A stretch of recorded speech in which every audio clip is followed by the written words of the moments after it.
Brother, यहाँ पे हमारा माइक खराब हो गया और पब्लिक मीटिंग करना मुश्किल है। जी बिल्कुल ठीक बात है। तो मैंने सोचा कि हम थोड़ा यूपी के बारे में बातचीत कर लें और आप अपना पर्सपेक्टिव हमें बताइए, हम आपको अपना पर्सपेक्टिव बताते हैं, थोड़ी डिस्कशन करते हैं। और ठीक बात है, ठीक बात है। मैं समझता हूँ कि जब माइक खराब हो गया, हम दोनों बात करेंगे, वो रिकॉर्ड होकर के जाएगी तो लोग बेहतर और अच्छा समझेंगे और अच्छा रिजल्ट आएगा। और क्योंकि सोशल मीडिया से वेल कनेक्टेड है तो सब लोगों को जानकारी मिल जाएगी कि हम और आप क्या बोल रहे हैं। यूपी जो 80 सीटें दे रहा है, इसमें 79 सीटें समाजवादी पार्टी, कांग्रेस, इंडिया गठबंधन जीत रहा है। एक जो क्यूटो है उसमें हम और आप लड़ाई में हैं।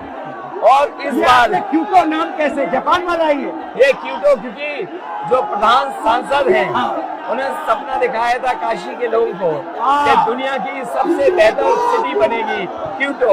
तो क्यूटो बनी नहीं बनी, काशी के लोग ये तय करेंगे और फिर वोट डालेंगे।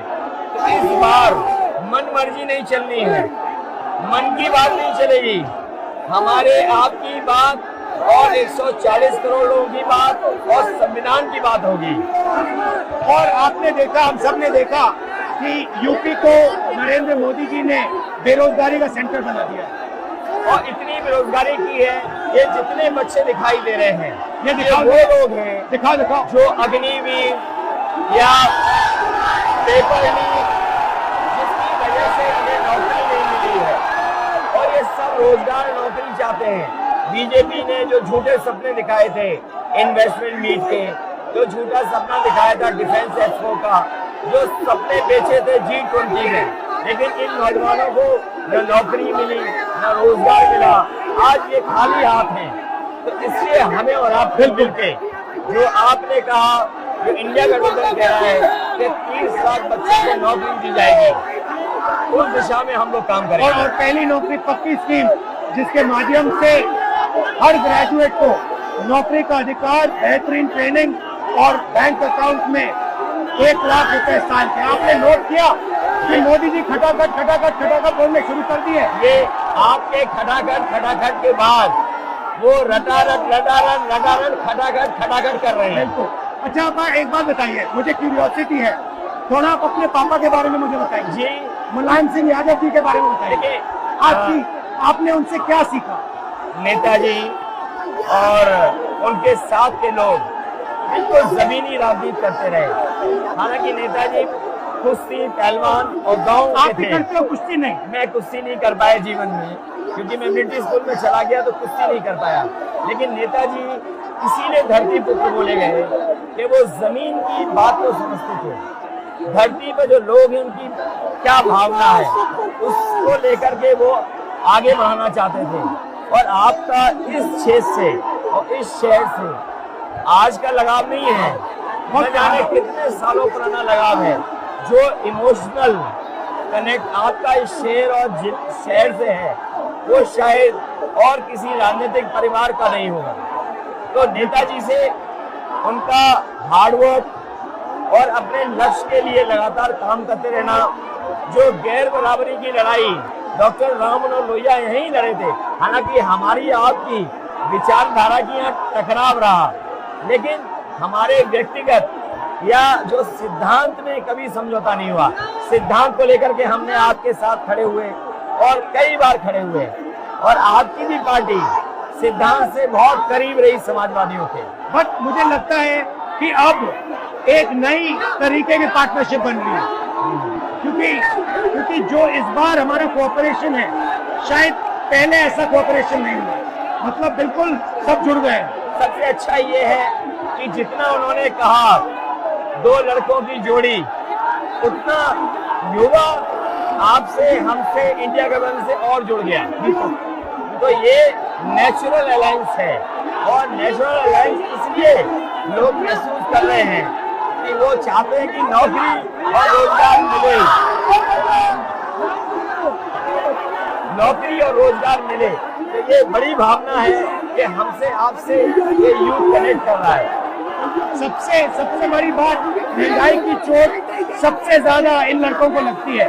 हमारी थिंकिंग है और आपकी भी है कि ये जो 22-25 लोगों को नरेंद्र मोदी जी ने पूरा का पूरा धन पकड़ा है, उसको ठीक करने के लिए जो हमारे युवा हैं, माताएं बहनें हैं, उनको डायरेक्ट बैंक अकाउंट में पैसा देना। देखिए, ये जो लोगों के पास पैसा पहुंचने से जो अर्थव्यवस्था को लाभ मिलेगा, मैं समझता हूँ इनका भाग्य भी बनेगा और देश की अर्थव्यवस्था ही बेहतर होगी। ये जरूरी स्कीम है कि इनके अकाउंट में पैसा पहुंचे, इससे थोड़ा बहुत जीवन स्तर इनका भी अच्छा हो। नरेंद्र मोदी जी डिबेट से क्यों डरते हैं? क्योंकि वो सच का सामना नहीं करना चाहते। पूरा उनका झूठ का गुब्बारा है। वो बीजेपी और बीजेपी के लोग मन मर्जी से चलते हैं, अपनी मर्जी से चलते हैं और उनको लगता है कि डिस्कशन की कोई जरूरत नहीं है क्योंकि वो सब कुछ जानते हैं। डेमोक्रेसी में जितना डिस्कशन होगा, जितने विचार एक दूसरे को हम सुनेंगे और एक दूसरे पे भरोसा करेंगे, उतना हमारा लोकतंत्र मजबूत होगा। ये बीजेपी के लोगों ने न केवल हमारी जान को खतरा पैदा किया है, बल्कि लोकतंत्र को भी और संविधान को भी खतरा पैदा कर रहे हैं। और इसका नतीजा दिख रहा है कि चाइना हमारी जमीन के अंदर आ रहा है, आ गया। ये बेरोजगारी बढ़ती जा रही है, जो प्रोडक्शन होता है वो नहीं हो रहा है और पूरा का पूरा एक्सटॉर्शन, ईडी, सीबीआई, ये लोग मतलब एक्सटॉर्ट कर रहे हैं। कई बार सुनने को मिल रहा है और सरकार स्वीकार नहीं कर रही है, लद्दाख की हमारी सीमाएं सुरक्षित हो गई, अरुणाचल के आसपास या सीमा जो चीन से छू रही है वो बहुत असुरक्षित है। तो चीन से जहां हमारा सीमाओं का खतरा है, वहीं चीन से हमारे बाजार को भी खतरा है। तो कहीं ना कहीं हम लोगों को अपनी मैन्युफैक्चरिंग इकोनॉमी और मैन्युफैक्चरिंग इकोनॉमी को बढ़ावा देना पड़ेगा। और ये जो स्कीम्स है, पहली नौकरी पक्की और महालक्ष्मी, ये मैन्युफैक्चरिंग सिस्टम को, इकोनॉमिक सिस्टम को जंप स्टार्ट करने के तरीके हैं। ये बहुत अच्छा जंप स्टार्ट होगा। इसको अगर फोकस होकर के आईआईटी, पॉलिटेक्निक, इंजीनियरिंग कॉलेजेस को, इन सबको इकोसिस्टम में ला करके मैं समझता हूँ युवा नौजवानों को अच्छी नौकरी और रोजगार मिल पाएगा। और हमारा लक्ष्य है कि सब, हर जात को भागीदारी मिले, स्पेस मिले, हर इंस्टीट्यूशन में, बिजनेस में, एजुकेशन के सिस्टम में। तो वो हमारा, हम दोनों का लक्ष्य है। बिल्कुल। और क्योंकि जो बात सभी दल कहते थे, आज इंडिया गठबंधन कांग्रेस भी कह रही है कि सामाजिक न्याय जरूरी है, जाति गणना जरूरी है। देश के लिए ये बड़ी चीज है। जब दुनिया में अमेरिका है, यूरोप है, अपने उन लोगों के लिए जो पीछे छूट जाते हैं, उनके लिए कुछ काम करते हैं, तो हमारा जो देश जाति के आधार पर पिछड़ा है, तो इसको आगे बढ़ाने के लिए ये बड़ी भूमिका होगी इस बार। बहुत अच्छा लगा, अच्छी बहुत मीटिंग अच्छा रहा, बहुत अच्छी मीटिंग है। यूनिक मीटिंग, मुझे लगता है कि ये यूनिक मीटिंग है क्या।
संजीव मेहता दिव्या पंजाब टीवी डेरा बाबा नानक।